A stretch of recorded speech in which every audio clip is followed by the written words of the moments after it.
Tetova, qyteti 2 universiteteve, shumë shkollave të mesme dhe fillore, është qytet i cili domosdoshmërisht ka nevojë për biblioteka dhe librari të shumta.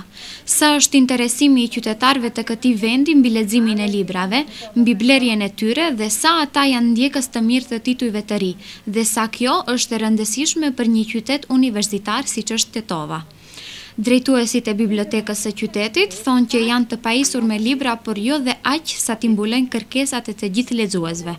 Numri i të regjistruarve shkon nga 4.000 deri në 5.000, por ata vlerësojnë se ky numër është i vogël. Në bazë të raportit që kemi 2 universitete, domethënë edhe shumë shkolla të mesme dhe fillore që graviton Tetova, për ne numri lexuesve asnjëherë nuk do të jetë shumë, të themi. Mirë po në kohët fundit e kemi një numër konstant të lexuesve. Krahasim me atë që jemi qytet universitar me 2 universitete, ky numër është shumë i vogël. Lexuesit janë më shumë në trend me librin.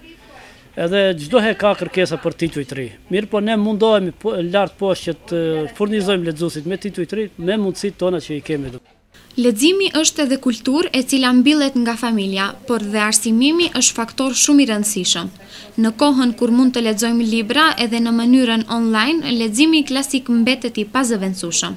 Unë doja të bëja këtu një krahasim mes librit edhe leximit online ose leximit virtual, cilin ne e shohim çdo ditë në ato telefonat të cilat i kemi në për iPad, sepse bota sot lexon librin edhe në PDF, thjesht në verzionin elektronik.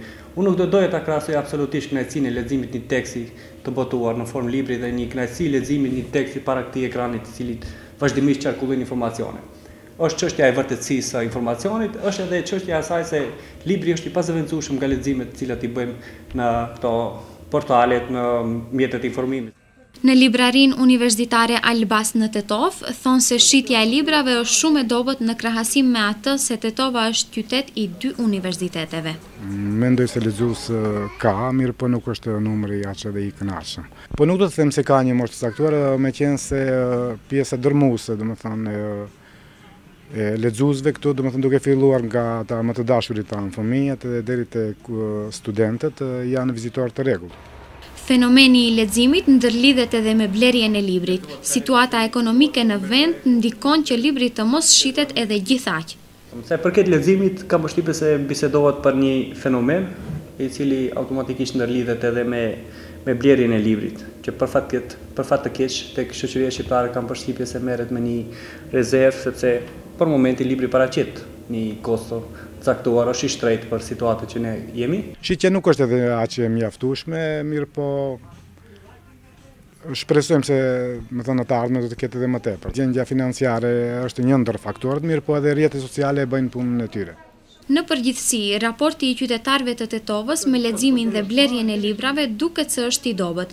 Faktorë të ndryshëm ndikojnë në këtë fenomen, nga të cilët, siç u theksua, mbetet gjendja ekonomike, zhvillimi teknologjik dhe mungesa e shprehisë së të lexuarit.